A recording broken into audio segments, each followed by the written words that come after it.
Mark chapter 15 verse 21. And they compelled one Simon, a Cyrenian, who passed by, coming out of the country, the father of Alexander and Rufus, to bear his cross. May the word of the Lord be blessed in our hearts, even as we allow the Holy Spirit to give us the meaning and interpretation of his word. And they compelled one Simon, a Cyrenian. Jesus had been so weak from the scorching, weak from the bruises on his body, weak from sleepless night, weak from moving from one palace to the other, from one judgment hall to the other. He was so weak that this time he could barely bear the cross. And so the soldiers compelled one man, Simon, a Cyrenian. This is the first time we hear about this man. This man wasn't a disciple. He wasn't one of the ministers of Christ. This is the first time this man's name is mentioned. The first time he comes into the picture, he comes to bear the cross of Christ. Not the disciple who said, I'll be with you till death. Even now Christ is not dead. But we see none of those disciples who promised hard allegiance to Jesus Christ. They are people Jesus had healed. They are people Jesus had ministered to. They are people Jesus had blessed mightily. We had the 12 disciples who were always at the feet of Christ, listening and hearing and being fed by him, were nowhere to be found. But a stranger. God is found by those whom he sought not. God is found by those whom he sought not. But God seeks the children of Israel, but he is not found by the children of Israel. He is found by strangers, he is found by Gentiles. When Christ needed help most, when those who had pledged allegiance to him could have bore the cross of Christ, they were nowhere to be found. A stranger, an African man somewhere, came to his rescue. With the little compulsion, the man gave in to help Christ. Now we should all know that in us we will not seek the Lord. It's in no man's heart to seek the Lord when he is born. Our heart desires the way of destruction. Our heart will always pant after evil and wickedness. When we have come to Christ, it's because the Lord has allured us with love, and he has spoken tenderly to us. As he said in the book of Hosea, I will allure her into the desert, and I will speak tenderly with her. I will allure her into the desert, and I will speak tenderly with her. This is the word of the Lord. Anytime we have come to Christ, it's not because our heart delighted to serve the Lord, our heart delighted to seek the Lord, or our heart delighted to follow after the Lord. Like David said, my heart or my soul seek hard after thee. It's not because it is in us to come to the Lord. It is not in man to order his ways, for his ways are ordered by the Lord. It is not in man's to order his steps, for his steps are ordered by the Lord. So when we come to Christ, it's not because we delighted to serve the Lord, or because we are holier and so we wanted the holy. It's because the Lord allured us with his love, and we were wooed by his love. The Lord allured everybody, but some are hard-hardened that they never allowed the love of God to win their heart. So God had allured Simon into the desert of his crucifixion. Allured Simon and his family.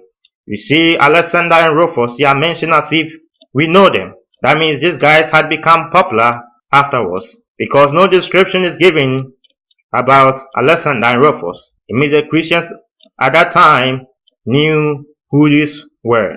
And God has allured Simon to come to the place where he will be crucified. And Simon has been wooed by the love of God. In fact, theologians will tell you that he came for the Passover from Africa to the place of crucifixion. He came to witness the Lamb of God, and now the real Lamb of God was before him. And with little compulsion, he was to bear the cross of Christ. Simon might have been a man whose heart may not wholly be for Christ, but with little alluring through the spirit of the soldiers thought they were just forcing this man to bear the cross. But God had a plan to save the family of this man and use his sons for the ministry. In fact, Alexander and Rufus had become great ministers for the Lord. So God had a perfect plan, but while they were carrying out their own whims, God had a perfect plan for the man Simon. This also tells us that we should not rebel against authority, though be godly or ungodly. If the man Simon has chosen not to bear the cross, he would have missed the great blessing the Lord had for him and the family. Would have missed the blessing the Lord had for his children, Alexander and Rufus. But because he submitted, though the soldiers were not godly, yet he submitted to their force. And by submission, he was submitting to God. The same way as we submit to authorities who are not godly, indirectly we are submitting to God, and we are invoking the blessings of God upon us. It is not for us to rebel. It's not for us to fight against authorities over us. It's not for us to fight against kings of this land. It's for us to submit. So for us it's not against the will and the word of God. We must learn to submit. And as we submit, we uncover the perfect plan of God for our lives. This is what Simon did.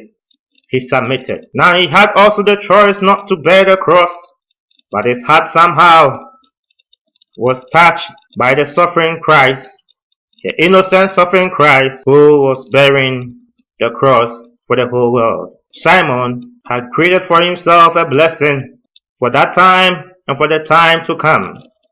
The world to come, it shall be written in the books of heaven that the man Simon helped Christ. When all the disciples, when all the ministers of Christ had run away, he had come to bear the cross of Christ. Who will bear the cross today? Who will be willing to bear the cross that comes with shame? The cross that comes with disgrace? The cross that comes with weakness, that is strength in the eyes of the saint? Who will bear the cross of Christ? The cross that comes with loneliness sometimes.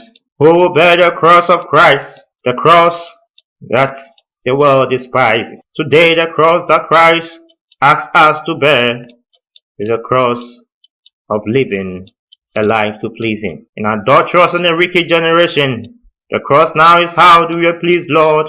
How do you live a holy life? How do you live a sanctified life? How do you consecrate yourself unto the Lord? How do you sanctify your Lord, your God? Today it is a cross we must bear. How do we stand and speak the truth when it's so offensive? May God help us even as we come to this understanding. The cry is still pervasive now. Who shall bear my cross? Who shall be with me and bear the shame and the suffering? May God help us.